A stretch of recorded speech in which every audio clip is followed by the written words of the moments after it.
Saudaraku, nasib Megawati Hanyasari bersama Daejeon Jewaja Respak di musim baru 2024-2025 sudah diketok palu.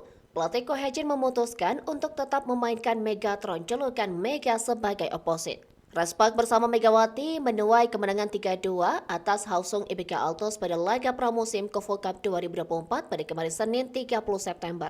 Megawati berada di urutan kedua sebagai penyumbang poin terbanyak setelah Vanca Bukilik. Pevoli asal Jember, Jawa Timur tersebut meraup 22 angka, 9 poin lebih sedikit dari Bukilik yang sementara ini memimpin bursa top skor KOFO Cup 2024. Duet Megawati dan Bukilik menjadi sorotan utama di negeri gingseng setelah pertandingan, sebab keduanya langsung nyetel dan menggaransi lini serang Respak tampil klinis dalam memanfaatkan peluang. Hanya saja yang menjadi pertanyaan di musim 2024-2025. Akan berperan seperti apa kedua pevoli asing Respak itu sebab Bukilik dan Mega memiliki posisi yang sama yakni oposit.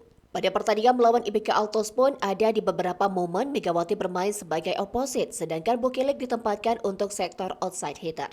Namun di waktu genting, Mega sempat ditarik keluar pertandingan dengan memasukkan Park Ye-min dan menggeser Bukilik menjadi oposit. Menjawab hal tersebut, Ko Hae-jin sudah mendapatkan jawaban bulat soal pembagian tugas kedua pemain asingnya itu untuk membantu Respak membidik gelar juara Liga Voli Korea. Mantan penggawa timnas voli putra Korea Selatan ini memastikan Vanca Bukilik bermain sebagai outside hitter dan Megawati tetap seperti perannya musim lalu.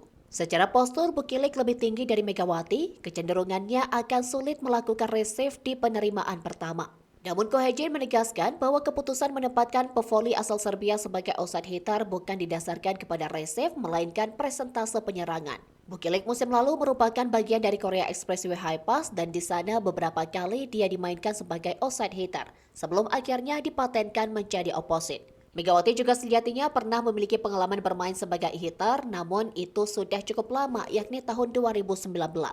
Kini, apa yang menjadi pertanyaan akankah Mega menjalani peran baru di Respak sudah resmi terjawab. Respak akan melakoni pertandingan kedua di KOFO Cup 2024 pada Rabu besok, 2 Oktober 2024 melawan Pink Spider yang diperkuat Ratu Voli Korea Kim Hyo-kuk.